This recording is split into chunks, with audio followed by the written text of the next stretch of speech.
Assalamualaikum warahmatullahi wabarakatuh. Waalaikumsalam warahmatullahi wabarakatuh. Apa kabarnya hari ini Bapak dan Ibu guru kita?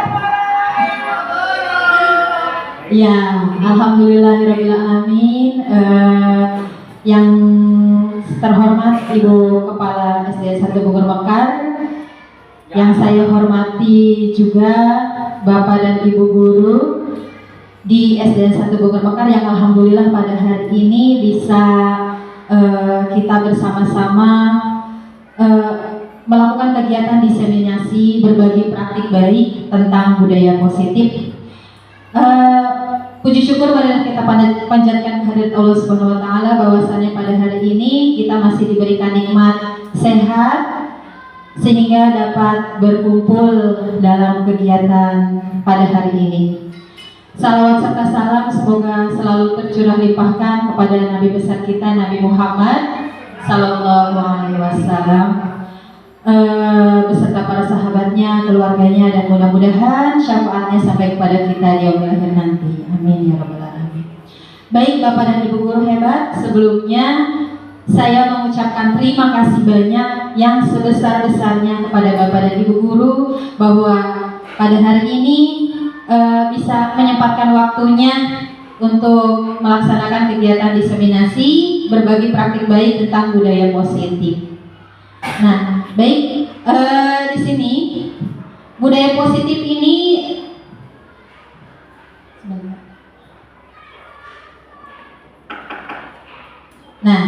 budaya positif. Di budaya positif ini ada beberapa konsep inti Bapak dan Ibu ya. Yang pertama itu ada disiplin positif dan nilai-nilai kebajikan universal. Kemudian ada tentang teori motivasi, hukuman, penghargaan, dan restitusi. Terus juga ada keyakinan kelas, kebutuhan dasar manusia, 5 posisi kontrol guru, serta segitiga restitusi. Nah, kita lanjut. Nah, sekarang kita ice breaking dulu. Bapak dan Ibu memegang kertas? Memegang kertas? Oke. Sekarang saya minta Bapak dan Ibu dirobek aja kertasnya, kecil saja, tidak apa-apa. Kemudian tuliskan di dalam kertas tersebut hal yang paling berharga untuk Bapak dan Ibu, yang tidak boleh orang miliki, hanya saya, itu hanya kepunyaan saya. Orang lain tidak boleh memiliki hal tersebut. Hal yang paling berharga menurut Bapak dan Ibu apa coba? Kan hal yang berharga ya bisa dari mungkin anak, apa uang mungkin, atau HP, kan gitu ya. Yang paling berharga bagi Bapak dan Ibu coba apa? Satu kata aja, satu kata, tidak usah banyak-banyak ya, tidak bikin cerpen. Satu kata aja, mau HP, mau uang, mau anak, mau orang tua, suami, takut direbut orang lain. Pokoknya satu benda aja, satu benda atau satu, pokoknya yang paling berharga. Yang paling berharga sudah? Oke, sekarang kertas itu Bapak dan Ibu remas. Bapak dan Ibu remas. Iya, pegang oleh tangan kanan Bapak dan Ibu, dikepal sekencang mungkin. Oke, sudah? Oke, sekarang saya minta satu orang maju. Siapa yang mau? Ya, sini, Pak Ibnu.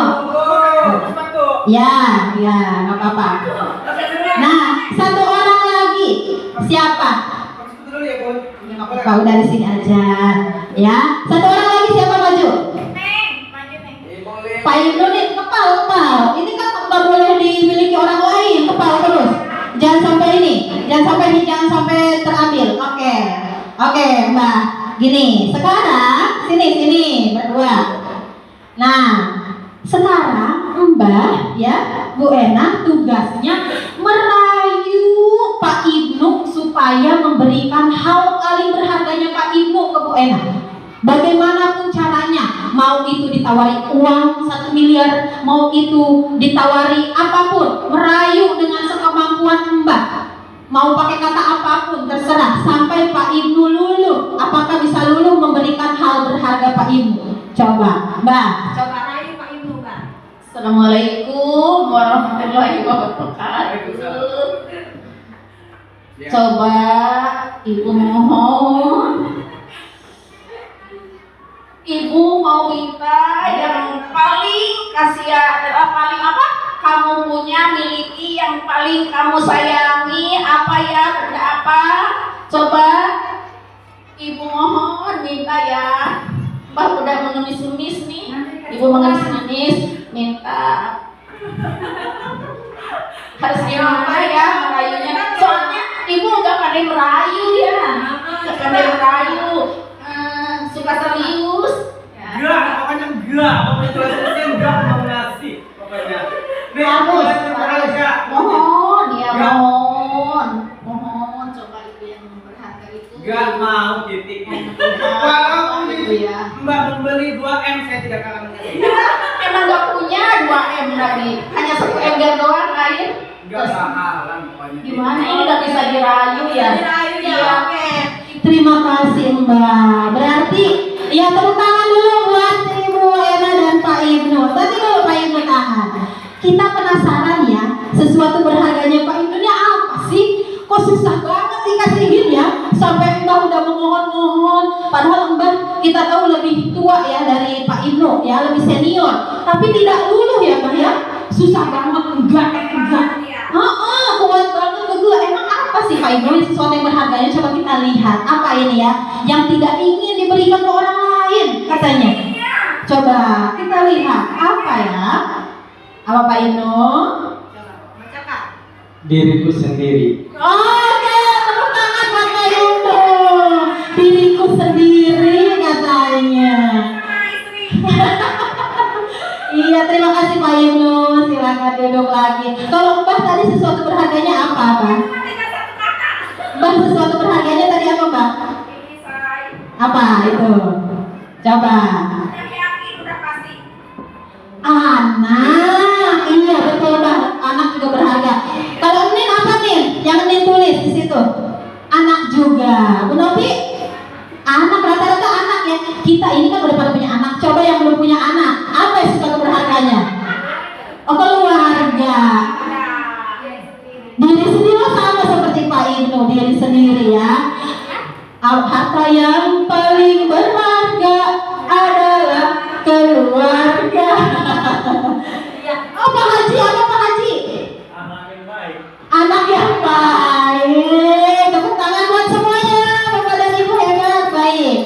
Oke, berarti kalau tadi kita melihat kegiatan tersebut, siapa yang dapat mengontrol diri kita? Siapa? Diri kita sendiri ya. Kita tidak bisa dikontrol oleh orang lain. Yang menentukan adalah diri kita sendiri. Baik. Nah, sekarang di sini kita lihat teori kontrol menurut psikiater dan pendidik Dr. William Glasser.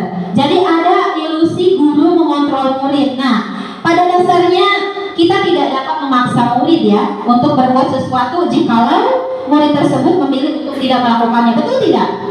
Kita tidak bisa maksa-maksa anak. Kamu harus seperti ini, kamu seperti itu. Tidak bisa karena mereka punya kontrolnya sendiri. Aku ingin melakukan atau tidak. Kemudian ilusi bahwa semua penguatan positif, efektif dan bermanfaat. Jadi penguatan positif kayak tadi misalnya, kamu anak yang baik, kamu anak pintar, kan ke anak murid kita.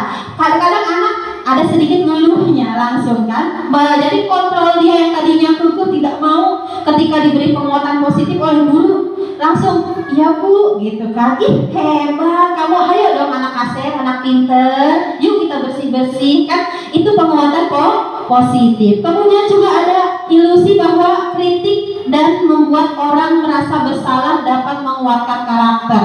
Biasanya kalau membuat orang merasa bersalah, mereka pakai kata-kata, kamu masa tega sih sama ibu? Kamu gak kasihan sama ibu gitu. Ibu udah capek-capek loh, apa namanya, pergi dari rumah pagi-pagi ke sini, tapi kamu berbuat salah lagi, gitu kan? Jadi anaknya jadi merasa, gitu kan, ih kasihan bu guru kan gitu ya. Terus kemudian ada ilusi bahwa orang dewasa memiliki hak untuk memaksa. Betul tidak Bapak dan Ibu?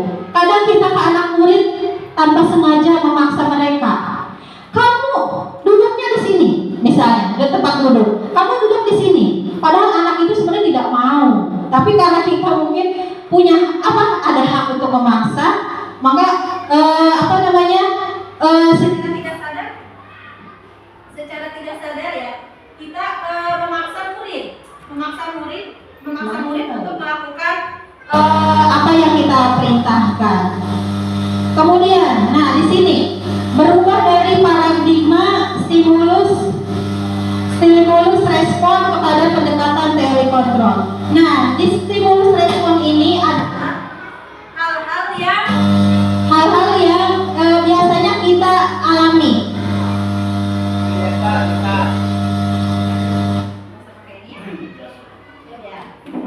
Suara saya terdengar?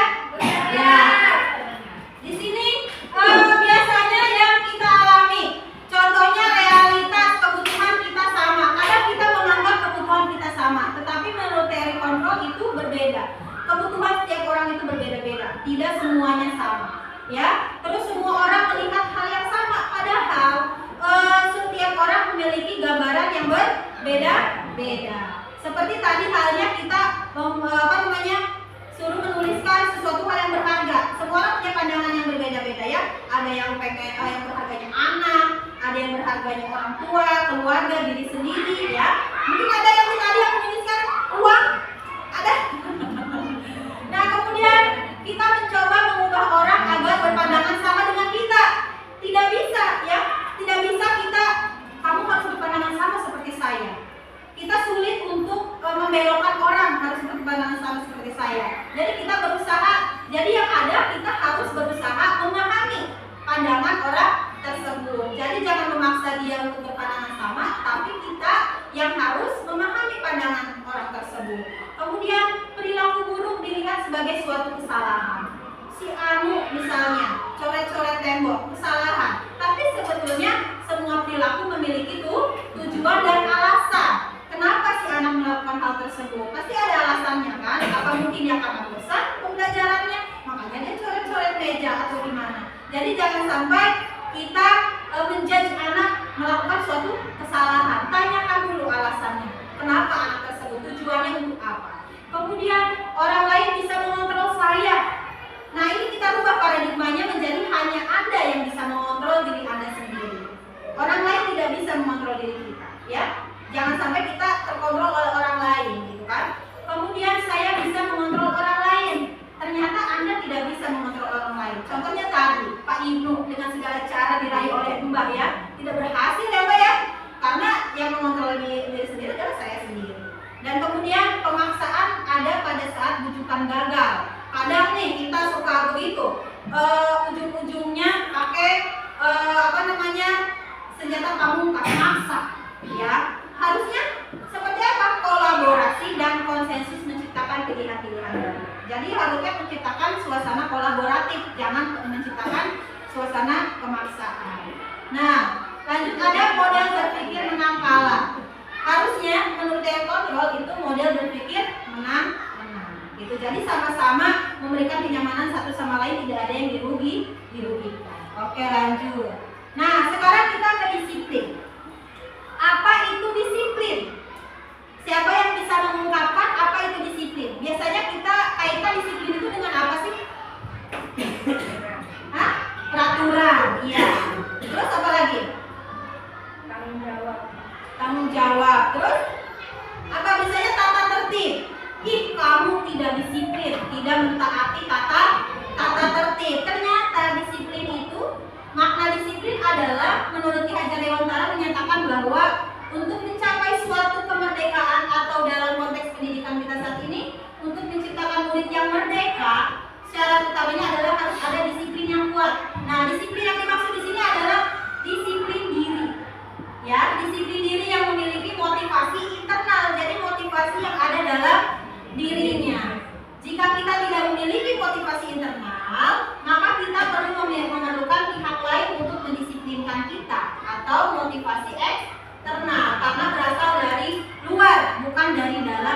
kita sendiri.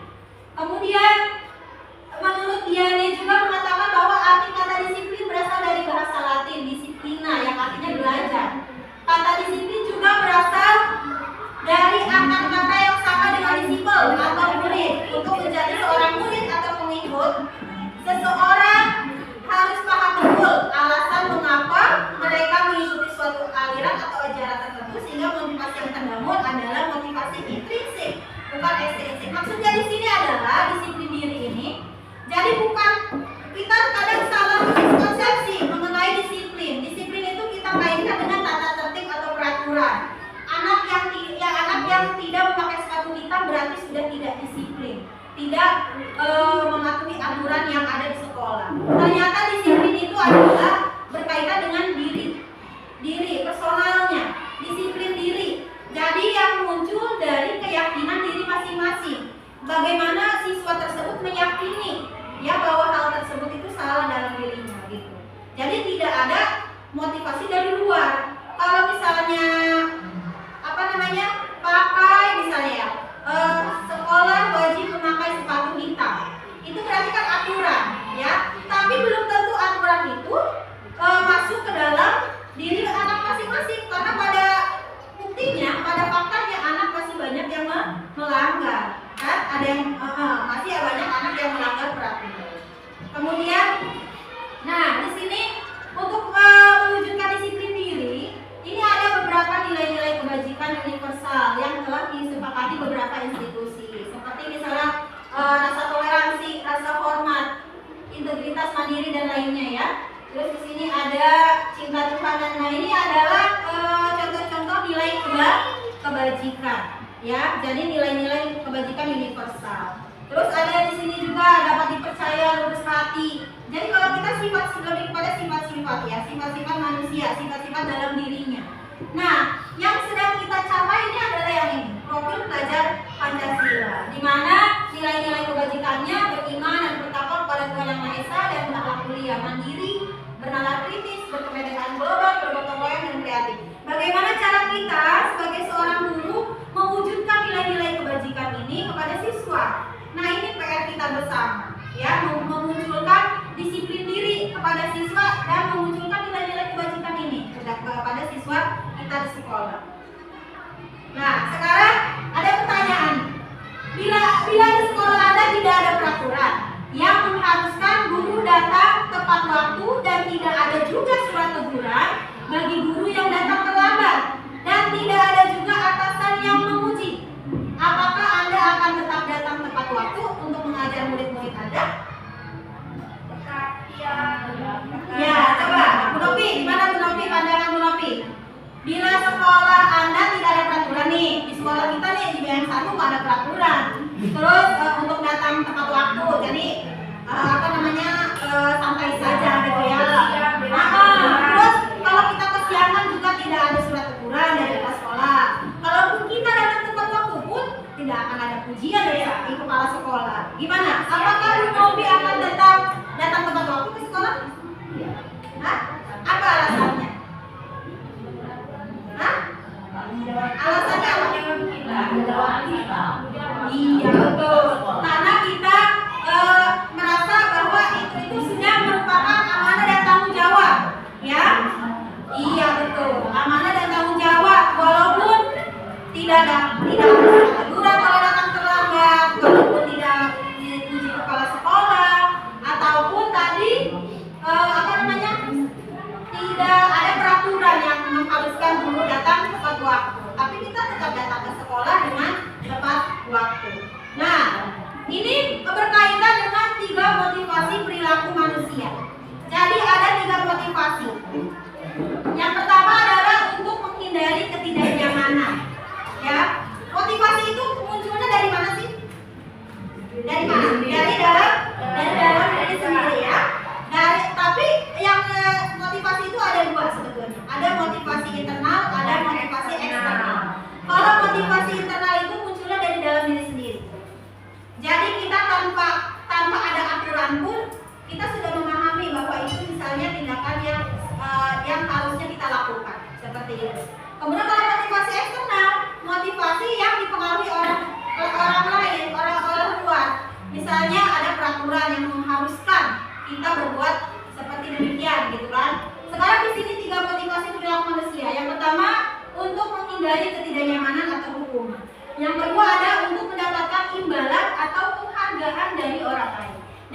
ketiga untuk menjadi orang yang mereka inginkan dan menghargai diri sendiri dengan nilai-nilai yang mereka percaya. Nah, motivasi yang ini adalah motivasi yang tingkatannya paling rendah. Kenapa? Karena cenderung orang termotivasi untuk menghindari hukuman kadang di kelas. Kita cobain murid kita aja. Kadang anak di kelas karena tidak mau dihukum gurunya, makanya mereka melakukan sesuai aturan gurunya, gitu kan? Jadi untuk menghindari hukuman. Betul atau betul? Di kelas masing-masing seperti itu. Jadi karena mereka takut dihukum oleh gurunya, makanya dia melakukan melakukan sesuai aturan yang berlaku di kelasnya, gitu kan? Mematuhi peraturan yang ada di kelasnya. Kemudian untuk mendapatkan imbalan, ada juga anak motivasi, kalau kamu bisa mengerjakan ini, ibu kasih hadiah. Siapa yang mau hadiah? Kan gitu. Kalau misalnya di kelas ada kuis gitu ya, gurunya kasih kuis nih. Ayo, siapa yang bisa menjawab soal ini, ibu beri hadiah. Nah, sebelum anak menjawab, udah diiming dulu hadiahnya. Pasti kan anak pada semangat. Saya bu, kan gitu kan. Berarti mereka ada motivasi karena ingin penghargaan atau ingin hadiah, ya. Kemudian yang ketiga adalah untuk menjadi orang yang mereka inginkan dan menghargai diri sendiri dengan nilai-nilai yang mereka percaya. Jadi tanpa ada paksaan dari luar, ya, tanpa adanya imbalan, tanpa adanya pujian, mereka melakukan hal tersebut. Nah, motivasi ini yang ingin kita munculkan kepada peserta didik, ya, karena kalau sebisa mungkin kita hindari motivasi yang ini, memberikan imbalan kepada peserta didik. Jadi sebelum kita kasih kuis, jangan dikasih tahu dulu hadiahnya. Jadi kita kasih kuis saja siapa yang bisa menjawab. Ketika memang anak bisa menjawab, barulah ada dari kita misalnya seperti itu. Tapi jangan sampai di awal udah gini dulu. Siapa yang bisa jawab itu kasih hadiah, nah, gitu kan? Pasti anak langsung. Jadi bukan karena dia menyadari dirinya ingin bisa, tapi karena ingin hadiah, kan gitu, seperti itu ya. Dan ini adalah tingkatan terendah. Ya, jangan juga dimunculkan kepada peserta didik. Jadi untuk menghindari hukuman. Jadi anak pakai ini karena tidak ingin dihukum oleh guru, tidak ingin dituduh oleh guru. Oke, lanjut. Nah, sekarang ada suatu kasus. Kita studi kasus ya. IPA kurang menguasai pelajaran matematika, sehingga pada saat pelajaran tersebut berlangsung, dia lebih banyak berdiam diri atau menggambar di buku pelajarannya. Pada saat guru matematikanya, Pak Seno namanya nih, menanyakan pertanyaan, IPA menjadi gugup, gelagapan gitu kan ya, karena dia tidak memperhatikan dan tak sengaja menjatuhkan tasnya dari kursi, serta tiba-tiba menjadi gagap pada saat berupaya menjawab. Seluruh kelas pun tertawa melihat perilaku IPA yang bicara tergagap dan terkejut tersebut. Pak Seno pada saat itu membiarkan teman-teman IPA menertawakan IPA yang tergagap dan malu luar biasa. Dan malahan minta IPA untuk maju ke depan dan berdiri di depan kelas sambil menunjuk hidungnya karena tidak bisa menjawab pertanyaan Pak Seno. Kelas makin gaduh dan anak-anak pun tertawa melihat IPA di depan kelas memegang hidung-hidung.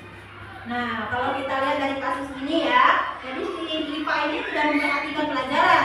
Terus ditanya Pak Seno, kan gelagapan dia tidak bisa menjawab. Oke, akhirnya karena tidak bisa menjawab, si IPA ini dihukum. Ya, dihukum untuk berdiri, sambil menunjuk hidungnya. Nah, kita pertanyaannya, apakah Anda setuju dengan tindakan Pak Seno terhadap IPA tadi? Tidak. Kenapa tidak? Hah? Boleh? Ya. Oke, apakah Anda setuju dengan tindakan Pak Seno terhadap IPA? Mengapa ya? Saya kurang setuju karena tindakan Pak Seno itu adalah ada di posisi kontrol guru itu sebagai penghukum, di mana kita sebagai guru itu tidak boleh menjadi penghukum. Oke, terima kasih. Beri tepuk tangan. Iya. Nah, tadi menyinggung dengan penghukum. Sekarang, menurut Anda tindakan Pak Seno terhadap IPA adalah sebuah hukuman atau konsekuensi? Apa? Yang tadi dilakukan Pak Seno itu hukuman atau konsekuensi? Apa? Konsekuensi atau hukuman? Hah? Coba kita lihat ya. Apakah hukuman atau konsekuensi? Apa perbedaan hukuman, konsekuensi, dan restitusi? Oke, di sini kita lihat perbedaannya. Nanti kita bisa menjawab kalau yang dilakukan Mas Heru tadi hukuman, konsekuensi, atau restitusi. Jadi hukuman itu adalah bersifat tidak terencana atau tiba-tiba. Ya, tiba-tiba. Anak atau murid tidak tahu apa yang akan terjadi. Nah, dan tidak dilibatkan. Hukuman bersifat satu arah dari pihak guru yang memberikan, dan murid hanya menerima suatu hukuman tanpa melalui suatu kesepakatan.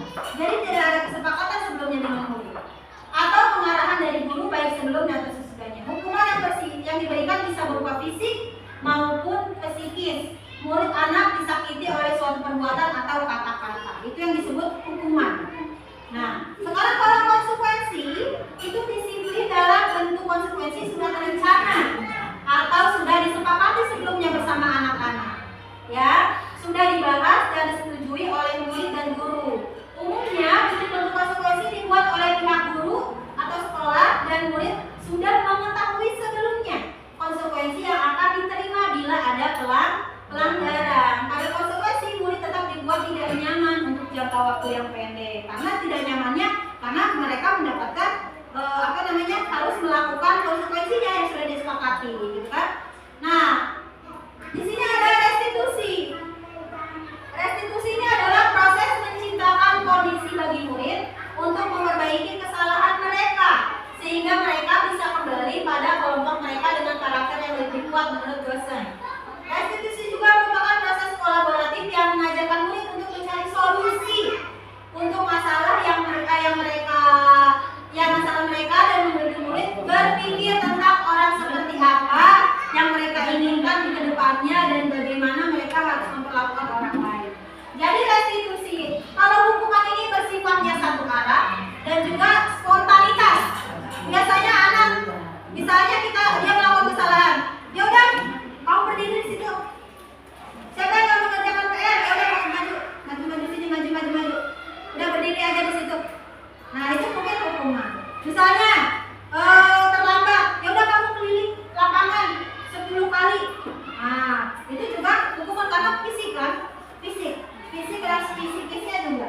Kalau konsekuensi sudah disepakati sebelumnya oleh siswa dan guru. Siswa sudah tahu konsekuensinya seperti apa jika dia melanggar. Misalnya, kalau kamu terlambat, berarti kamu terlambat untuk istirahatnya, gitu kan? Konsekuensinya misalnya gitu. Terus restitusi adalah, kalau restitusi menyelesaikan masalah. Ya, cara menyelesaikan masalah, memecahkan masalah, dan siswa mencari solusinya sendiri untuk memperbaiki masalah tersebut. Gitu. Untuk memperbaiki masalah tersebut.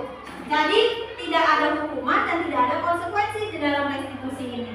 Jadi ketika anak melakukan kesalahan, kita lakukan restitusi, menciptakan kondisi bagi murid untuk memperbaiki kesalahan mereka dan menanyakan keyakinan kepada mereka, gitu kan? Nanti kita akan bahas tentang restitusi. Baik. Nah, di sini ciri-ciri restitusi. Oh, tadi ke Mas Seno tadi. Berarti Mas Seno tadi hukuman atau konsekuensi? Hukuman ya? Iya, hukuman. Iya, karena dibuatnya spontanitas oleh Mas Seno. Karena si Ivanya ini tidak memperhatikan, akhirnya dihukum suruh berdiri sambil megang hidung begini ya. Itu disebutnya hukuman. Karena spontanitas satu arah dan tidak ada kesepakatan. Baik, ciri-ciri restitusi di sini. Restitusi bukan untuk menebus kesalahan, namun untuk belajar dari kesalahan. Jadi siswa melakukan kesalahan bukan untuk mereka tebus. Saya harus misalnya menebus kesalahan mereka karena membuat. Jadi belajar dari kesalahan. Jadi apa yang mereka pelajari dari kesalahan yang mereka telah perbuat, gitu kan? Kalau misalnya dia terlambat, berarti jangan sampai terlambat lagi, seperti itu. Kemudian restitusi memperbaiki hubungan. Restitusi adalah tawaran, bukan paksaan. Jadi kita tidak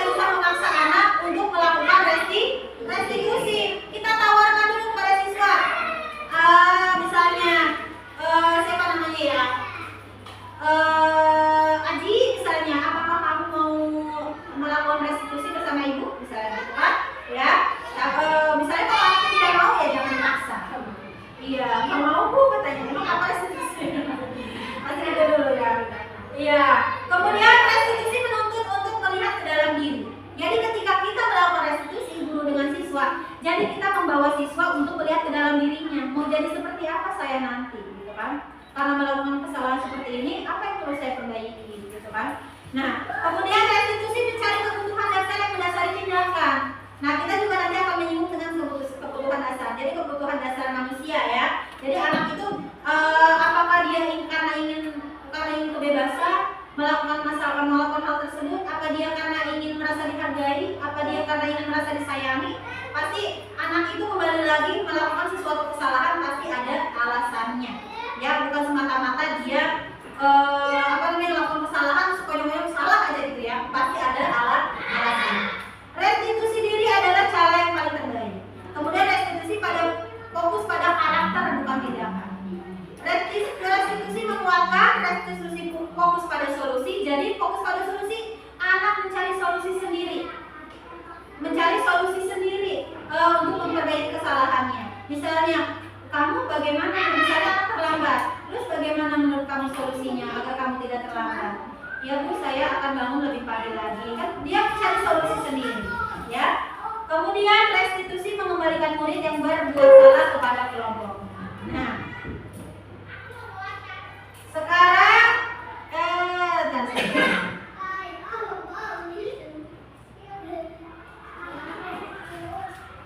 kita lihat di sini.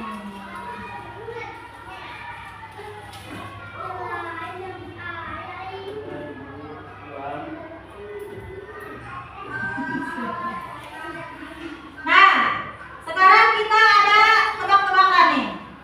Tadi kita belajar hukuman dan konsekuensi ya. Kita lihat. Mencatat 100 kali di dalam buku kalimat. Saya tidak akan terlambat lagi karena terlambat sekolah. Jadi dia mencatat di buku kalimatnya tulisan saya tidak akan terlambat lagi selama 100 kali karena terlambat ke sekolah. Itu merupakan hukuman atau konsekuensi? Hah? Siapa yang jawab hukuman? Siapa yang jawab konsekuensi? Kita lihat jawabannya. Mau konsekuensi apa hukuman? Konsekuensi. Kita lihat ya. Udah direncanakan. Iya betul.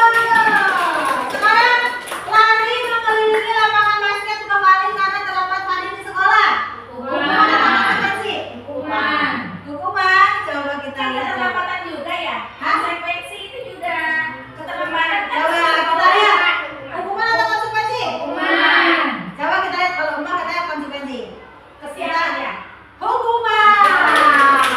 Kenapa Bang hukuman? Karena dia fisik. Iya. Fisik ya. Membersihkan coretan yang dibuatnya di meja tulis. Tadi kan pertanyaan kedua, Ya. misalkan terkait masalah olahraga, gimana itu? Kenapa? Ya, masa pelatihan misalkan fisik, pas olahraga kan biasanya saya kan ketika misalkan ada murid yang kurang disiplin, ya, terus suka dikasih hukuman karena terlambat datang, makanya suruh lari. Manfaatnya ketika misalkan dia akan berolahraga ke bagian inti, ya intinya kan peregangan, pemanasan. Ya. Kalau misalkan langsung takutnya ada otot atau sendi yang cedera. Nah ini sila kelima ini nih. Keadilan sosial bagi seluruh Indonesia ini. Oke, ya terima kasih. Terima kasih Pak Ibnu. Ya apa-apa. Tadi Pak Ibnu menanyakan kan. Nah saya tanya dulu ke Pak Ibnu. Ya. Pak Ibnu memberikan hukuman tersebut, apakah sudah kesepakatan dengan siswa belum? Spontan. Nah itu berarti hukuman. Tetap saja Pak Ibnu tadi pengertiannya bahwa hukuman itu adalah bersifat spontan, satu arah dan tidak ada kesepakatan sebelumnya bersama siswa. Berarti saya harus bikin surat perjanjian gitu. Bukan perjanjian, tapi membuat keyakinan, kesepakatan bersama siswa. Kalau kamu terlambat, nanti kamu lari ya 2 keliling. Nah, disepakati oleh siswa. Siswa setuju. Ya udah, berarti kalau anak terlambat, ya udah itu konsekuensinya. Gitu lari keliling lapangan. Kalau anaknya tidak setuju, ya berarti jangan dilakukan, itu termasuknya hukum. Berarti harus misalkan perjanjian dulu ya. Bukan perjanjian, kesepakatan. Iya. Takutnya kan gini, kan Karena misalkan tadi terkait masalah ini kan kita menyambung terkait masalah sosial, Bu. Sosial. Iya. Ada segelintir orang tua yang kurang setuju. Ya. Oke. Nah, tadi kita sampai di sini. Murid diminta untuk push up 15 kali karena tidak menggunakan masker ke sekolah. Hukuman atau konsekuensi? Murid diminta untuk push up 15 kali karena tidak pakai masker. Hukuman. Apa? Hukuman atau konsekuensi? Hukuman. Ayo suaranya mana? Ayo. Hukuman, Bon. Hukuman. Soalnya tadi Covid. Tadi Covid. Betul, hukuman. Ya. Oke. Karena kayaknya kalau lebih sederhananya gini kali ya. Kalau hukuman itu kalau yang ke fisik itu dia ke hukuman. Jadi sederhananya seperti itu. Menggantikan kertas tugas teman yang telah dicoret-coret. Konsekuensi apa hukuman? Konsekuensi. Konsekuensi. Kita lihat. Iya betul. Sekarang lanjut berjemur di lapangan pukul 12 siang. Karena pukul berapa teman? Itu. Kemudian murid diminta bertelanjang kaki sepanjang hari karena tidak menggunakan sepatu warna hitam sesuai peraturan sekolah. Hukuman? Betul. Iya. Berdiri di depan kelas sambil mengangkat kaki satu. Hukuman.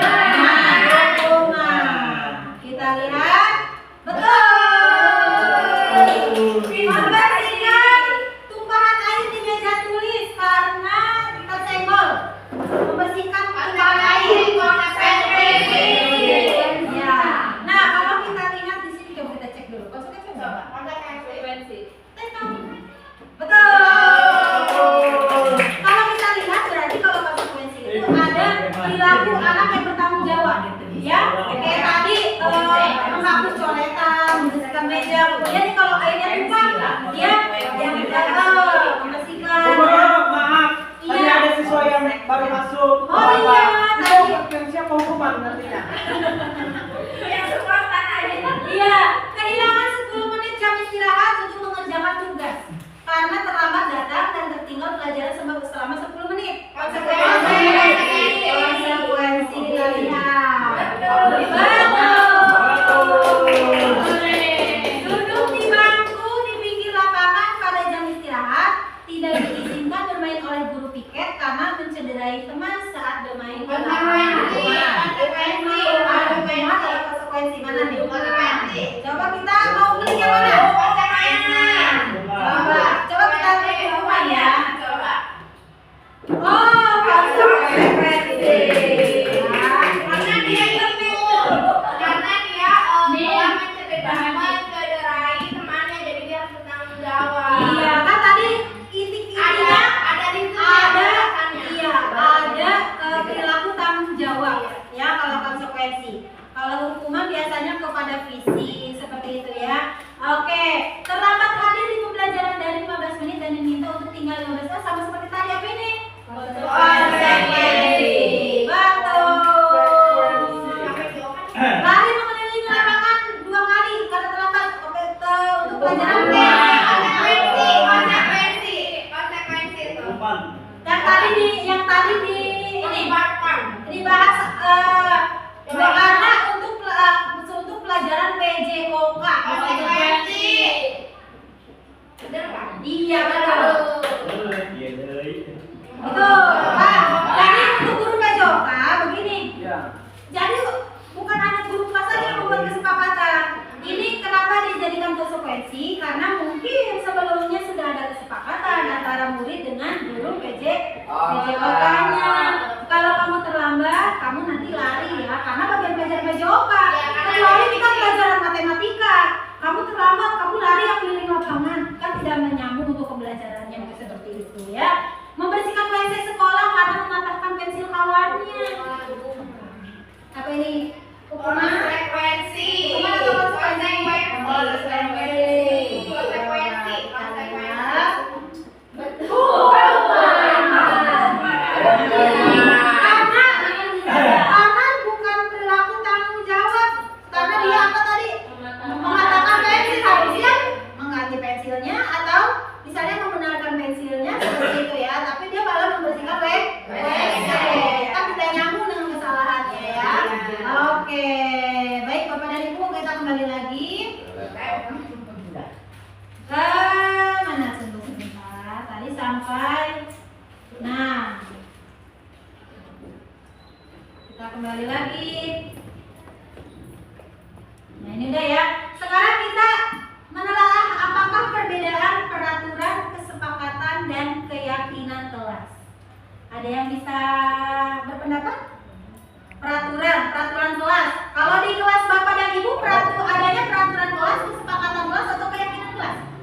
Saya mau berkata. Apa boleh? Ya, Pak Ibnu, silakan.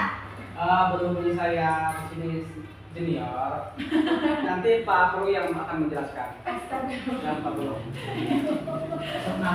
Kalau di kelas Bapak Ibu adanya peraturan, kesepakatan apa keyakinan? Peraturan. Berarti peraturan ya, peraturan. Kalau kita nyebutnya tata tertib ya. Tata tertib di kelas 1, tata tertib di kelas 5, tata tertib di kelas 2 ya. Nah, di sini ada apakah perbedaan peraturan, kesepakatan dan keyakinan kelas? Kita lihat perbedaannya apa? Kalau peraturan kelas itu peraturan yang bersifat satu arah.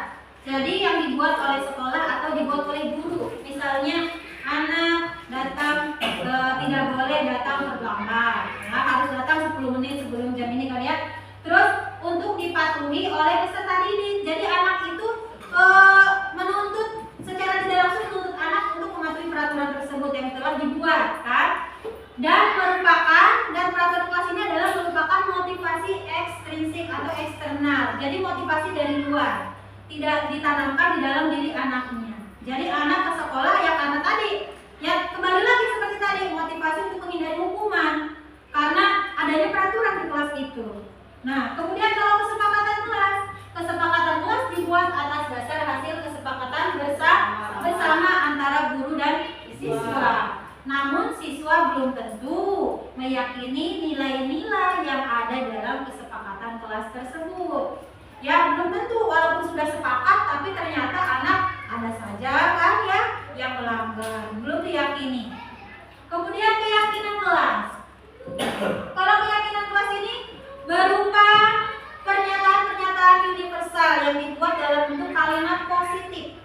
Maksudnya kalimat positif apa? Biasanya kita di peraturan suka misalnya dilarang, kan? Tidak boleh, jangan. Nah kan suka ada kata-kata seperti itu. Jangan membuang sampah sembarangan. Tapi kalimat positifnya seperti apa? Buanglah sampah pada tempatnya. Tidak boleh mencoret-coret meja, tembok. Kalimat positifnya seperti apa? Patuhilah tata tertib. Misalnya apa? Jagalah fasilitas sekolah. Boleh, jagalah fasilitas sekolah. Iya, jagalah keindahan. Boleh, keindahan kelas ya. Seperti tidak mencoret-coret. Nah, keyakinan kelas tidak dibuat dalam jumlah banyak. Jadi hanya beberapa poin saja, tidak seperti peraturan ada 12 peraturan ya. Kalau misalnya keyakinan kelas hanya beberapa poin saja, tapi itu yang menyeluruh, kesemuanya masuk. Keyakinan kelas tidak dibuat dalam jumlah banyak sehingga mudah diingat dan mudah dipahami oleh semua warga kelas. Keyakinan kelas merupakan suatu yang dapat diterapkan di lingkungan kelas tersebut.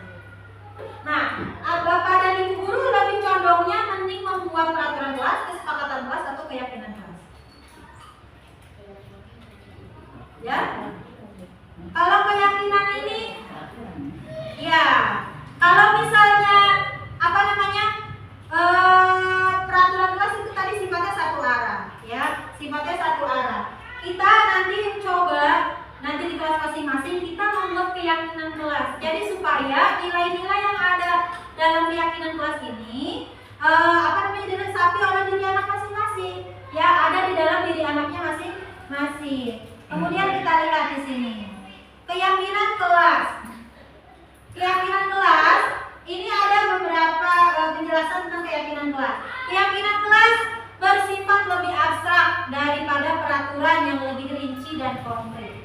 Keyakinan kelas berupa pernyataan-pernyataan universal. Pernyataan keyakinan kelas senantiasa dibuat dalam bentuk positif seperti tadi. Jadi jangan pakai kata tidak boleh, jangan, dilarang. Nah itu jangan ada dalam keyakinan kelas. Keyakinan kelas hendaknya tidak terlalu banyak. Supaya apa? Supaya anak mudah mengingat. Mudah mengingat. Kalau terlalu banyak anak nantinya yang ada malah lupa, diabaikan oleh siswa. Kemudian keyakinan kelas sebaiknya sesuatu yang dapat diterapkan di lingkungan tersebut. Semua warga kelas hendaknya ikut berkontribusi dalam pembuatan keyakinan kelas lewat kegiatan curah pendapat. Jadi membuat keyakinan kelas ini juga adalah curah pendapat bersama siswa. Nanti anak menuliskan dulu misalnya apa aja nih yang peraturan yang harus ada di kelas kita gitu, masing-masing satu anak. Kemudian bersedia meninjau kembali keyakinan kelas dari waktu ke waktu. Nah, prosedurnya nanti Bapak Ibu bisa dipraktekkan di kelas masing-masing untuk membuat keyakinan kelas. Yang pertama, anak ini kita misalnya meminta anak untuk menuliskan peraturan apa saja misalnya yang harus ada di kelas kita. Pasti anak akan menuliskan apa saja yang ada di pikiran mereka, kan? Tidak boleh makan, minum di kelas misalnya, tidak boleh bawa makanan, tidak boleh. Pasti anak menuliskannya pakai kata tidak boleh, jangan, pasti kan gitu ya. Tidak boleh, jangan, dilarang, bawa sampah, anak pasti menuliskan seperti itu. Nah, kemudian mencatat semua masukan dari murid semuanya, di mana semua anggota kelas bisa melihat hasil surat pendapat. Setelah anak menulis, kita tempel di depan kelas. Kita tempel di depan kelas anak, di depan kelas ya. Jadi hasil surat pendapat anak-anak. Kemudian yang kita ganti kalimat-kalimat negatifnya dengan kalimat positif. Misalnya ada anak yang pakai kata tidak boleh, kita perbaiki. Apa kalimat positifnya? Seperti tadi, tidak boleh buang sampah sembarangan. Kita ganti. Anak-anak kalimat positifnya jadi seperti ini ya. Jangan membuang sampah sembarangan. Seperti itu. Iya, jadi hindari kalimat negatif. Tinjau kembali surat pendapat yang anak-anak ajukan. Kemudian tinjau ulang keyakinan kelas secara bersama-sama. Dan terakhir, keyakinan kelas nanti yang sudah dibuat bisa kita pajang di dinding kelas kita masing-masing, ya. Oke. Nah, ini saya ada contoh kemarin, walaupun memang tidak divideokan di awalnya ya. Cuman kita lihat proses pembuatan keyakinan kelas yang sudah saya laksanakan di kelas. Lihat tidak? Enggak.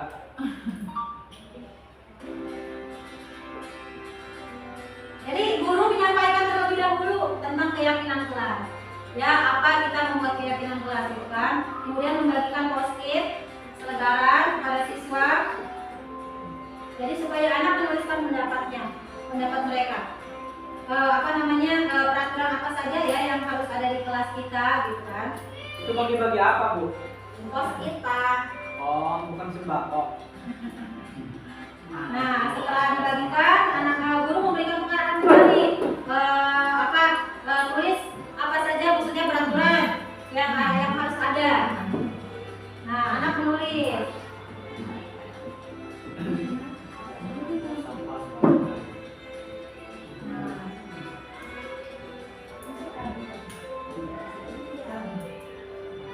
Ngerjainnya bagusnya. Obatin mereka.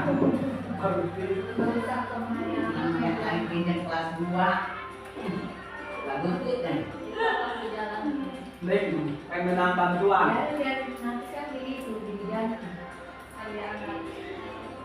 Nah, setelah itu anak-anak menempelkan hasil yang tadi di dalam kelas supaya nanti terbaca oleh teman-temannya.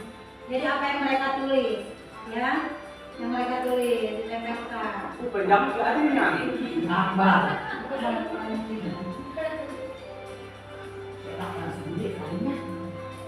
Inisial.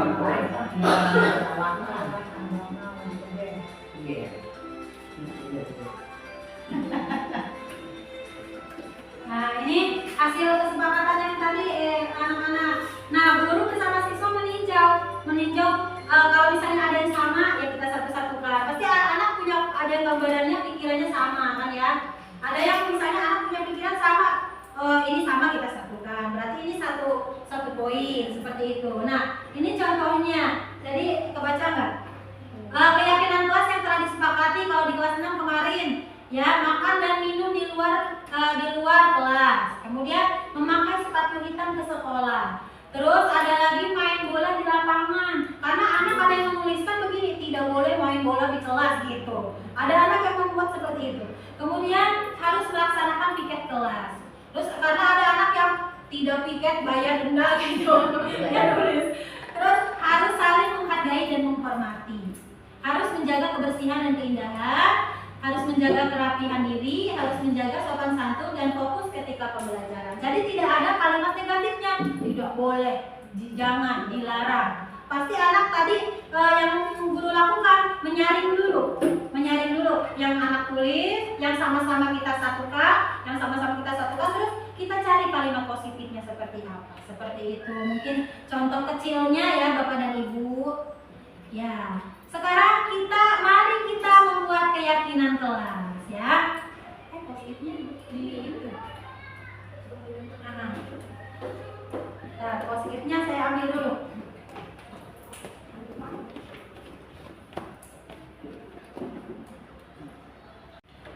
Ya, baik Bapak dan Ibu, sekarang kita akan coba praktekkan membuat keyakinan kelas. Nanti saya bagikan ya kertas post-it ini. Jadi keyakinan kelas itu nanti anak-anak lagi. Bapak dan Ibu ya, sorry. Bapak dan Ibu nanti menuliskan peraturan apa saja sih yang seharusnya ada di dalam kelas ya. Nanti apa yang ada curah pendapat yang ada di pikiran Bapak dan Ibu silakan tuangkan. Oke? Ibu saya bagikan ya satu persatu. Cepat-cepatnya, ambil dihukumnya. Satu kalimat aja. Aneh. Hah? Cepat-cepat ada dihukum bukan ya? Dihukum. Nggak ada hukum. Iya, ada. Ya. Aku keyakinan kelas aja. Hah? Aku keyakinan kelas aja. Lah ini aja apa namanya? Kalimat negatif dulu. Apa jawab terserah ya? Boleh kalimat negatif dulu. Nanti kan diperbaiki pakai kalimat positif. Oke, saya beri waktu berapa ya? 5 detik. Oh iya. Peraturan jadi tuliskan peraturan yang seharusnya ada di kelas apa? Di kelas Bapak Ibu peraturan apa coba yang harus ada di kelas? Saya nggak punya pulpen buku dulu. Iya, boleh pinjam.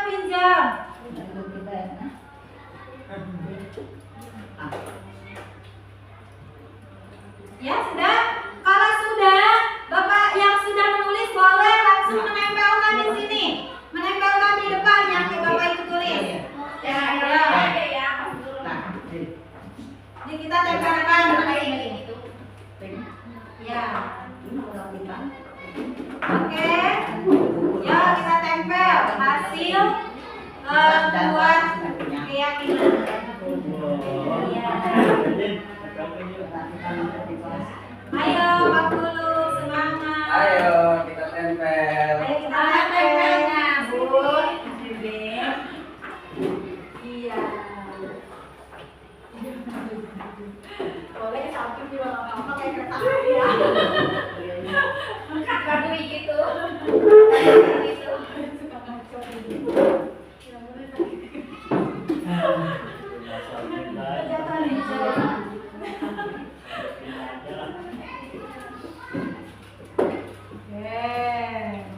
Iya, baik. Terima kasih Bapak dan Ibu ya. Coba kita sekarang sama-sama kita lihat ya hasil surat pendapatnya nih dari Bapak dan Ibu mengenai keyakinan kelasnya yang harus dipatuhi. Yang pertama ada jangan jajan dulu kalau sedang belajar di kelas katanya ya.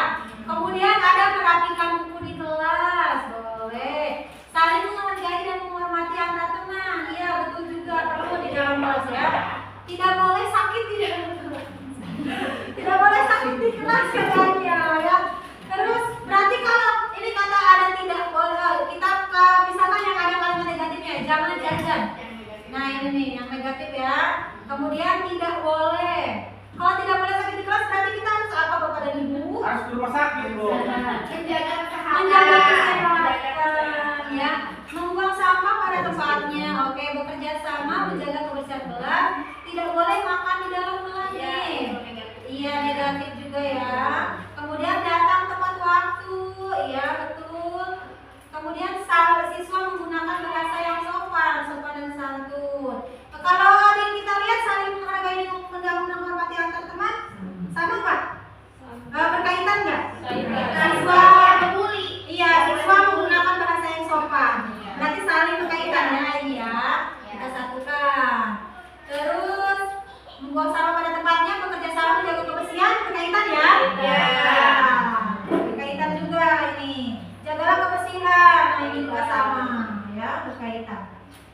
Nah, berarti ini datang tepat waktu, merapikan buku. Merapikan buku berarti apa ini? Menjaga kebersihan juga, kerapihan ya. Kerapihan. Berkaitan juga. Oke. Nah, di sini kita ganti dulu kalimat jadi kalimat positif nih yang negatif. Jangan jajan dulu kalau sedang belajar di kelas. Berarti apa? Makan dan minum ketika jam istirahat. Seperti itu kali ya. Makan dan minum ketika jam istirahat. Kemudian tidak boleh makan di kelas. iya, sama seperti ini ya. Berarti makan dan minum tadi ya. Iya, makan dan minum saat jam istirahat. Iya. Kemudian tidak boleh sakit di kelas, berarti harus Menjaga kesehatan supaya tidak sakit di dalam kelas ya, Pak Ibu ya. Iya. Iya, Pak Ibu sakit. Sakit dulunya nggak ada. Wah. Ya, berarti ini Bapak dan Ibu kita lihat hasil kesepakatan kita. Yang pertama, datang tepat waktu. Kemudian merapikan buku di kelas berarti menjaga kerapihan. Ya, kerapihan, kebersihan dan keindahan kelas. Terus menggunakan bahasa yang sopan berarti masuk ke dalam saling menghargai dan menghormati. Terus tidak boleh makan di kelas, jangan jajan dulu berarti kita makan dan minum pada saat jam istirahat. Tidak boleh sakit di kelas berarti menjaga kesehatan. Nah, ini ada sedikit kan, tidak banyak ya. Ini nanti kalau misalnya Bapak dan Ibu guru praktekkan di dalam kelas, kurang lebihnya seperti ini. Jadi anak bercurah pendapat, dikelompokkan yang jawabannya sama-sama. Nanti akan terlihat nanti kan kesepakatan atau keyakinan kelasnya.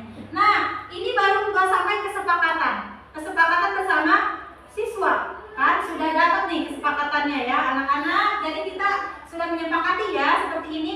Sekarang kita yakinkan kepada siswa untuk meyakini kesepakatan yang telah dibuat. Jadi anak-anak, misalnya kesepakatan ini harus anak-anak yakini di dalam diri masing-masing. Ya, jangan sampai melanggar, jangan sampai dilanggar seperti itu ya. Jangan ada kata jangan sampai ya.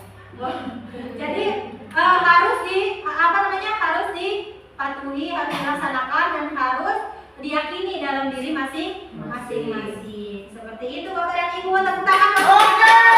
Pastor, tepuk tangan.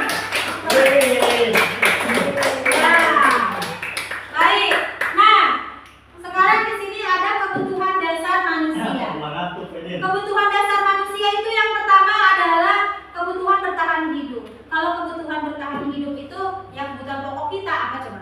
Makan, minum, pakaian, tempat tinggal. Ya, itu kebutuhan dasar manusia juga ya, kebutuhan bertahan hidup. Uang masuk nggak? Masuk.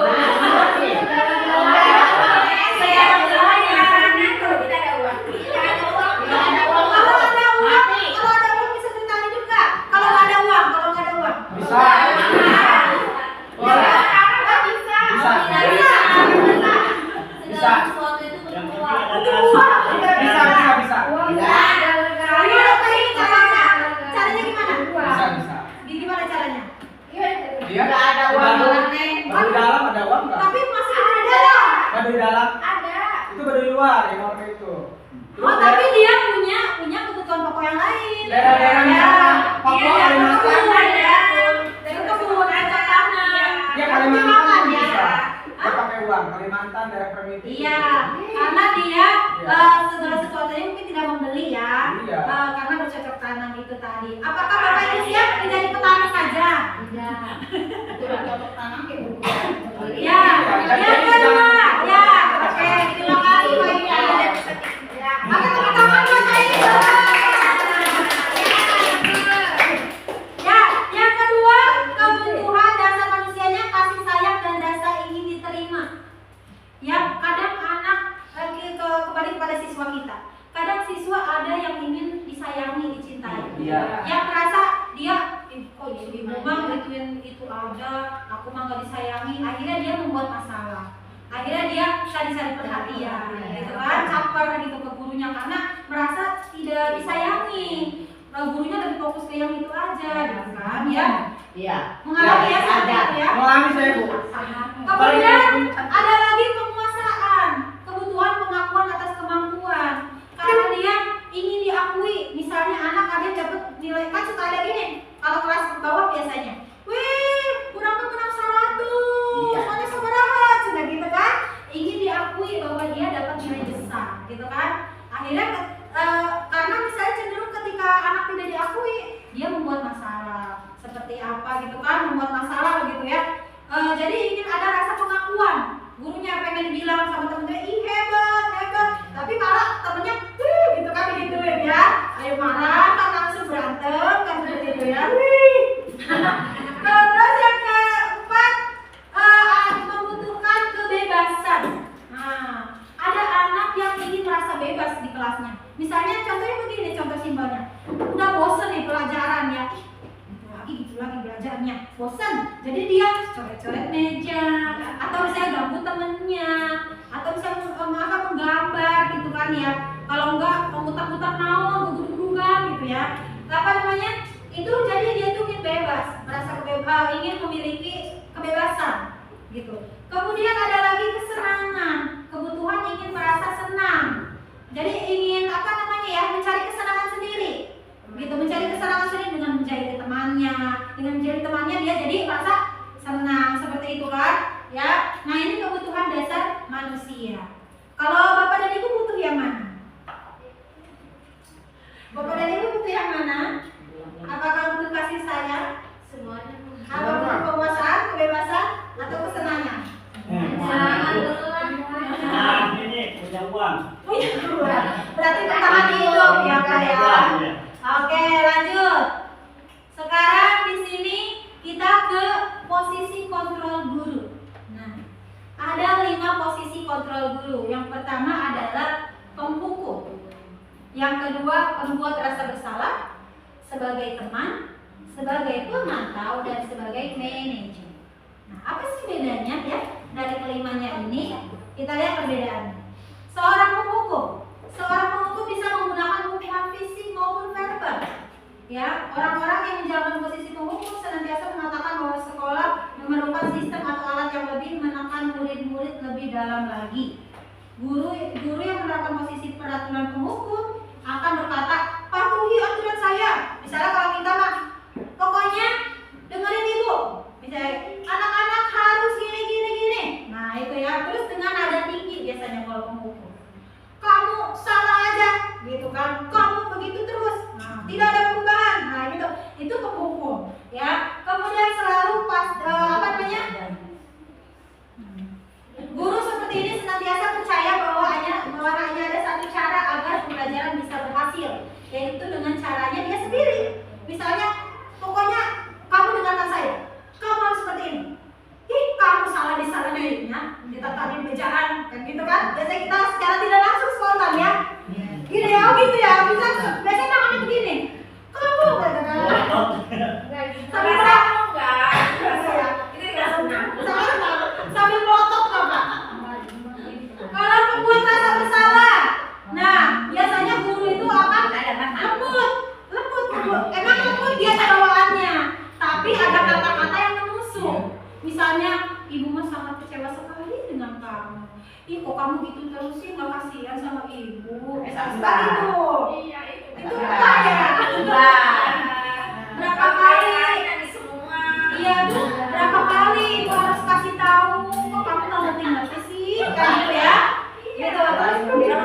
Terus kalau nggak kita, ya, terus kita kalau nggak suka bawa orang tua, kamu kan kasihan sama orang tua kamu di rumah. Orang tua kamu ngebiayain kamu buat ke sekolah, gini kan ya?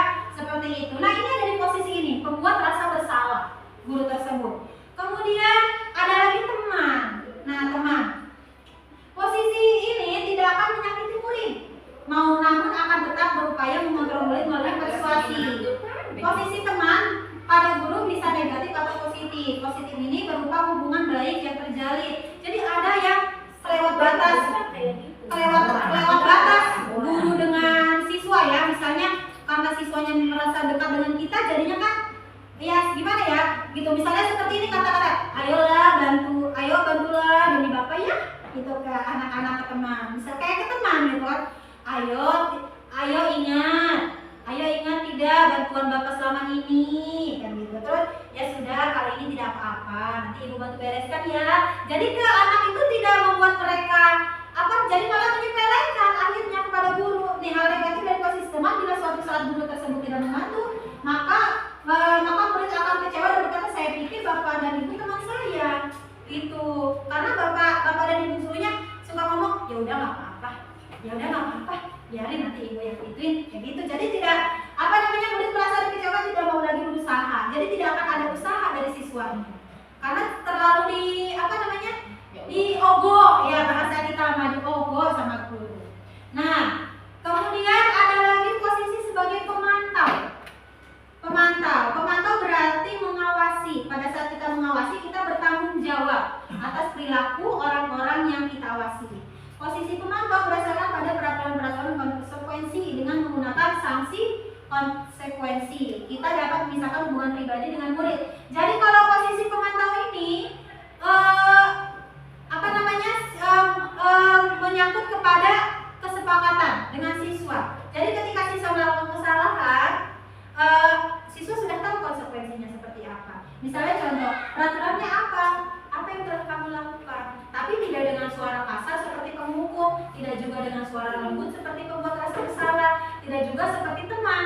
Jadi yang memanjakan muridnya, tapi kita posisi pemantau, tetap memantau siswa. Jadi menanyakan kepada siswa, misalnya kamu telah melakukan kesalahan apa, seperti itu. Apa konsekuensinya kalau kamu melakukan kesalahan itu? Jadi seperti itu. Seorang pemantau sangat mengandalkan perhitungan catatan data yang dapat sebagai bukti atas perilaku seseorang. Nah, jadi seperti itu. Contoh pertanyaannya, peraturannya apa? Apa yang telah kamu lakukan? Sanksi atau konsekuensinya apa kalau kamu lakukan tersebut, gitu kan? Itu pemantau. Nah, yang terakhir adalah posisi manajer. Posisi terakhir manajer adalah posisi di mana guru berbuat sesuatu bersama murid, ya, mempersilakan murid mempertanggungjawabkan perilakunya, mendukung murid agar dapat menemukan solusi atau permasalahannya sendiri. Seorang manajer telah memiliki keterampilan di posisi teman atau maupun memantau, dan dengan demikian bisa jadi di waktu-waktu tertentu kembali kepada posisi tersebut bila diperlukan. Maksudnya di sini gimana manajer? Jadi manajer itu memberi posisi di mana guru bersama siswa mencari solusi dari permasalahan tersebut. Ya, yang tadinya nanti kaitannya dengan restitusi. Ya, tadi restitusi itu mencari permasalahan dan menyelesaikannya bersama. Anak mencari solusinya. Nah, apa yang kamu yakini kan di situ ya? Apa yang kita yakini? Jika kamu yakinnya, apa kamu sudah bersedia memperbaikinya?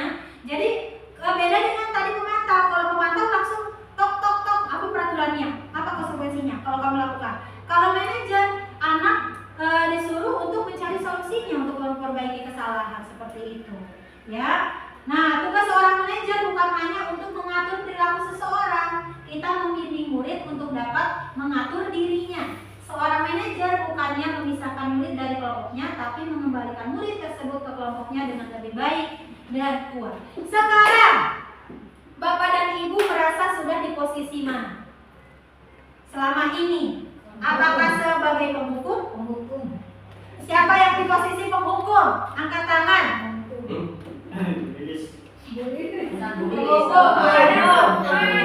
Siapa yang membuat rasa bersalah? Merasa lebih condong ke membuat rasa bersalah. Ih, kamu nggak kasihan sama ibu. Ih, kasihan orang tua kamu. Udah semua kita lakukan. Memang jelas. Sampai semua kita lakukan. Kok di kelas tergantung situasi dan kondisi. Ya. Betul sekali. Kita hukuman kan ya. Betul sekali. Ya, saya pun pribadi sama.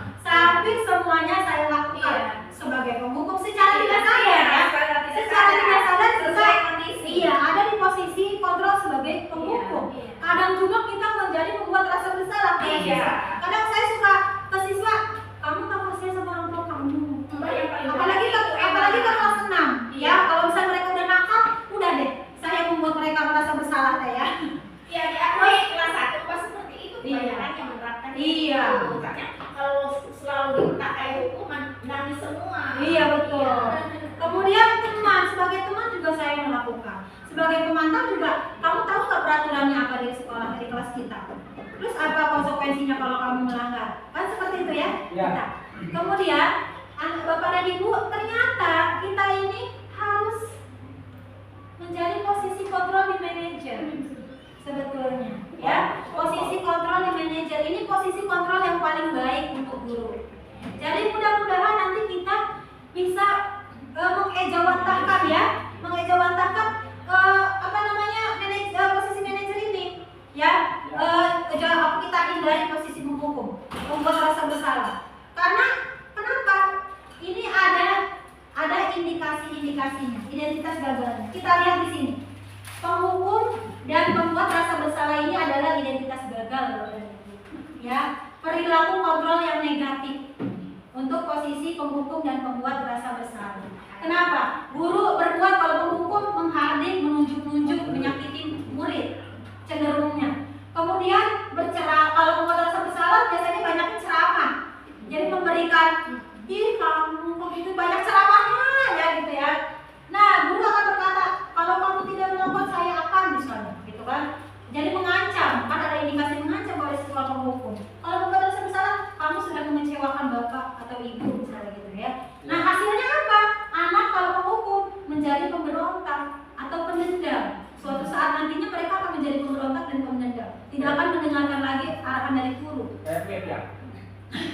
Kalau membuat rasa bersalah, jadi menyembunyikan. Jadi anak kalau ada apa-apa dia akan cenderung menyembunyikan apa yang dia rasa, gitu kan? Nah, sekarang kalau perilaku kontrol positif, teman dan pemantau perilaku kontrol positif memang sebetulnya, ya. Identitas berhasil dan sukses. Cuma yang lebih kontrol diri ini adalah manajer, ya, yang lebih bagus diterapkan kepada kita sebagai guru, gitu ya. Harus ada di posisi ini sebagai manajer. Nah, kalau perilaku teman, nantinya hasilnya anak akan ketergantungan sama gurunya. Apa-apa sama guru, nggak bakal dimarahin sama guru mah kan baik, gitu kan? Pastinya. Kalau kita terlalu sama anak murid ini. Terus kalau misalnya pemantau, menyesuaikan bila diawasi. Jadi yang tadi itu motivasi menghindari hukuman, jadinya anak kan? Karena dia takut dihukum, jadinya dia mengawasi gerak-gerik gurunya. Iya, ada guru nih, gitu kan? Kadang saya suka lucu kalau kelasnya. Saya mulai ke kelasnya, gurunya bunia kan gitu. Itu anak ada motivasi takut dihukum kan gitu ya. Udah yakin pas yang kelihatan di. Iya, kalau misalnya padahal saya masih di lapangan, dia pada di atas kan, bunia kan gitu. Jadi mereka takut menghindari hukuman. Padahal saya nggak kenapa-napa ya gitu. Oke, kalau dikontrol diri manajer nih, hasilnya menguatkan watak dan karakter. Jadi ada ketika kita menanyakan bagaimana kamu memperbaikinya, solusinya seperti apa, seperti itu kan? Jadi anak akan berpikir sendiri, oh solusinya saya harus seperti ini, saya harus menjadi orang yang seperti ini, seperti ini. Kemudian, begitu ya Bapak dan Ibu ya. Nah, dampaknya, sekarang dampaknya, kalau dampak menghukum, anak itu akan mengulangi lagi, gitu kan? Terus aja kalau kita hukum bukannya benar, tapi malah ulang lagi kesalahan yang sama. Kemudian kalau membuat rasa bersalah, dampaknya kepada murid. Jadi anaknya rendah diri, merasa gagal, jadi sudah mengecewakan ibu guru, jadi tidak pede anaknya. Kemudian kalau teman tergantung, tidak mandiri, jadi apa-apa ibu guru, gitu kan? Kemudian kalau pemantau menitik beratkan pada dampak pada diri sendiri, mendapatkan hadiah atau mendapatkan hukuman, gitu. Jadi dia pandangannya, oh saya bakalan dapat hadiah pada guru, kan? Kemudian kalau yang manajer mengevaluasi, jadi anak akan mengevaluasi dirinya sendiri. Saya salah, berarti saya harus seperti apa? Saya harus jadi orang yang bagaimana? Seperti itu. Oke, kita lanjut. Segitiga restitusi. Nah, segitiga restitusi tadi sudah dijelaskan ya Bapak dan Ibu bahwa restitusi itu adalah salah satu cara ya Bapak dan Ibu untuk menyelesaikan masalah anak dengan bersama-sama mencari solusinya dengan anak, ya. Tidak kita tanya peraturannya, konsekuensinya tidak. Jadi mencari solusi yang terbaik bersama-sama. Anak mencari solusinya sendiri. Segitiga restitusi ini ada 3. tiga sisi. Yang pertama kita menstabilkan identitas. Di tahap menstabilkan identitas ini biasanya guru menanyakan, suka begini, misalnya berbuat salah. Iya, misalnya setiap orang pasti pernah melakukan kesalahan. Jadi membuat anak merasa tenang dulu. Ya, kita lihat di sini. Nah, menstabilkan identitas. Untuk mengubah identitas anak dari orang yang gagal karena melakukan kesalahan menjadi orang yang sukses. Jadi berbuat salah tidak apa-apa, misalnya kata gurunya itu. Jadi menenangkan. Jadi ada sifat menenangkan. Jangan sampai kita sentak-sentak langsung ke anak. Kamu tadi salah ya? Kamu gini-gini ya? Nah, jadi kita ajak duduk bareng dulu anak. Nah, seperti itu. Tapi yang cenderungnya kita alami, kita laksanakan biasanya langsung to the point kepada anak. Kamu udah melakukan kesalahan ini ya? Ya udah kamu ini, gitu kan? Harusnya kita ajak duduk bareng dulu siswa, terus kita di tahap menstabilkan identitas. Bilang ke anak, iya tadi kamu kenapa, gitu kan? Iya nggak apa-apa, berbuat salah tidak apa-apa kok. Tidak ada manusia yang sempurna. Ibu juga pernah berbuat salah, bukan kamu aja, gitu kan ya? Jadi dengan tutur kata yang baik, jangan ibu juga pernah kok melakukan hal kesalahan. Semua orang pernah melakukan kesalahan, gitu kan? Jadi anak dibuat tenang dulu, gitu. Kemudian di sisi kedua, validasi tindakan yang salah. Jadi ketika anak melakukan kesalahan tadi, saya tadi berbicara bahwa anak pasti punya alasan. Tanya alasannya. Kamu kenapa melakukan hal itu, gitu kan? Kamu kenapa? Pasti kamu punya alasan kenapa melakukan hal itu. Misalnya kamu kesiangan, kenapa kamu kesiangan? Kok hari ini telat ya, gitu kan? Kenapa alasannya? Kan gitu ditanyakan ya. Nah, di sini dilakukan suatu tujuan yang memenuhi kebutuhan dasar, memenuhi kebutuhan dasarnya. Jadi takutnya dia ingin merasa bebas, atau merasa kesenangan, atau merasa mungkin kurang cinta dan kasih sayang, seperti itu kan? Disinilah di validasi tindakan yang salah. Kemudian di sisi yang ketiga, menanyakan keyakinan. Barulah di sini tanyakan, kamu ingat tidak keyakinan kelas kita apa? Misalnya sudah membuat keyakinan kelas seperti tadi ya. Misalnya Bu datang terlambat, datang tepat waktu Bu, misalnya gitu kan. Nah kamu sih ingat ya. Terus barulah di sini sambil ditanyakan restitusinya. Bagaimana ya kamu punya cara nggak untuk memperbaikinya? Misalnya gitu, tanya ke anaknya. Ya Bu, nanti saya tidak akan datang terlambat lagi, misalnya gitu. Besok saya akan tidur lebih awal, gitu kan. Pasti anak nanti menjawab sendiri. Jadi guru hanya sebagai manajer tadi, menjadi sebagai manajer.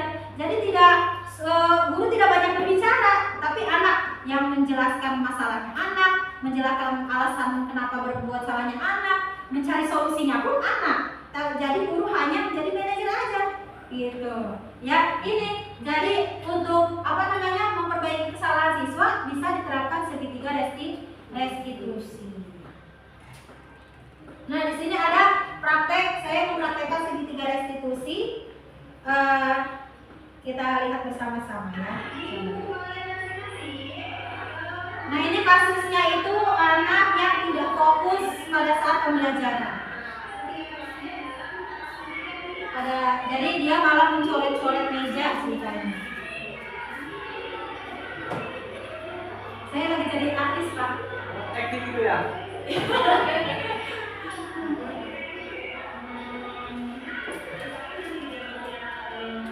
Jadi kita tidak langsung menghukum kamu coret-coret meja ya, gitu kan? Jadi kita ajak anaknya tenang dulu.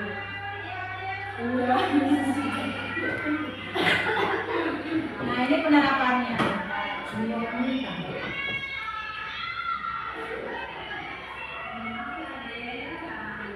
Oh ada namanya. Jadi ini tahap menstabilkan identitas. Jadi ajak anaknya tenang dulu ketika melakukan kesalahan. Suaranya gimana ya? Tapi jauh di praktek ya. Kayaknya berpraktek. Hah? Berpraktek. Mau dipraktekkan? Enggak praktek jauh ya. Itu makau.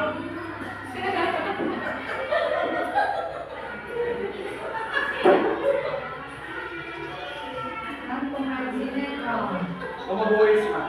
Dasar ngakon. Tidak terdengar ya suaranya. Nah ini validasi tindakan yang salah. Jadi guru menanyakan alasan kenapa kamu mencoret-coret meja. Kata saya ini karena saya bosan Bu. Terus saya habis marahin mama gitu pagi-pagi. Ini menanyakan keyakinan.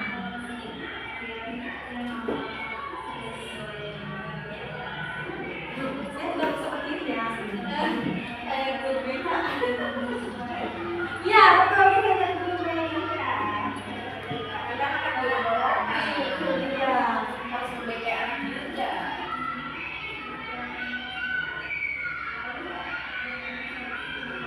Nah, jadi guru hanya menanyakan alasan terus solusi kepada siswa. Solusinya apa untuk kamu perbaiki? Seperti itu.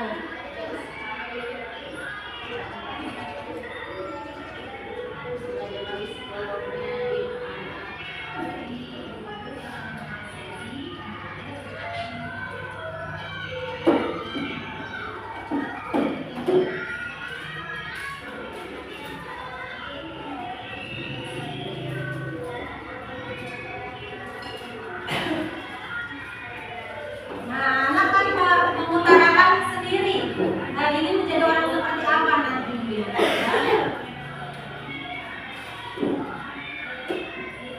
Oke. Itu mungkin sekilas ya. Nah, baik. Jadi saya berharap Bapak dan Ibu nanti bisa menerapkan ya ke anaknya masing-masing, mudah-mudahan gitu kan. Karena pada dasarnya kita semua guru di sini menurut Ki Hajar Dewantara nih menjelaskan tujuan pendidikan adalah menuntut segala kodrat yang ada pada anak-anak. Jadi agar mereka dapat mencapai keselamatan dan kebahagiaan yang setinggi-tingginya, baik sebagai manusia maupun sebagai anggota masyarakat nantinya, gitu kan? Nah, dalam konsep ini pendidik hanya dapat menuntun. Jadi kita ini hanya menuntun si anak, gitu kan ya? Atau tumbuh hidupnya kekuatan kodrat yang ada pada anak agar dapat memperbaiki lakunya dan tumbuhnya kekuatan kodrat anak. Proses menuntun dapat dilakukan dengan menerapkan trisentra pendidikan, yaitu ingat sosum tulodo ing madya mangungkaso tuturi ada ya. Pada dasarnya kita kesini ingat sosum tulodo ing madya mangungkaso tuturi ada. Jadi kita sebagai guru tugasnya menuntun siswa untuk menerapkan budaya positifnya, disiplin dirinya, kan gitu ya. Dengan cara tadi membuat keyakinan kelas terlebih dahulu, kemudian memahami kebutuhan dasar siswa kita.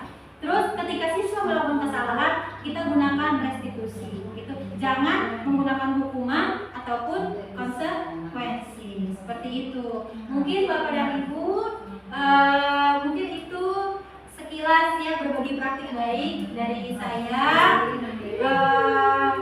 Mudah-mudahan apa yang saya sampaikan bermanfaat. Mudah-mudahan yang saya sampaikan sangat bermanfaat untuk Bapak dan Ibu. Baik. Oh iya, Pak Haji udah kasih refleksi. Padahal belum saya langsung refleksi ya. Ya, terima kasih. Iya. Terima kasih. Itu yang sambungan dari Pak. Ya, saya akhiri dulu ya Bapak dan Ibu. Baik.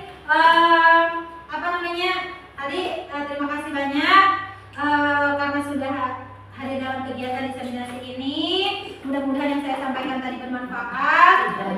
Dan mohon maaf bila mana saya terkesan menggurui ya Bapak dan Ibu. Bapak dan Ibu, bila mana saya terkesan menggurui, saya mohon maaf. Saya hanya berbagi pengalaman kepada Bapak dan Ibu. Dan mohon maaf bila ada kata-kata yang kurang berkenan. Wabillahi taufiq wal hidayah. Wassalamualaikum warahmatullahi wabarakatuh.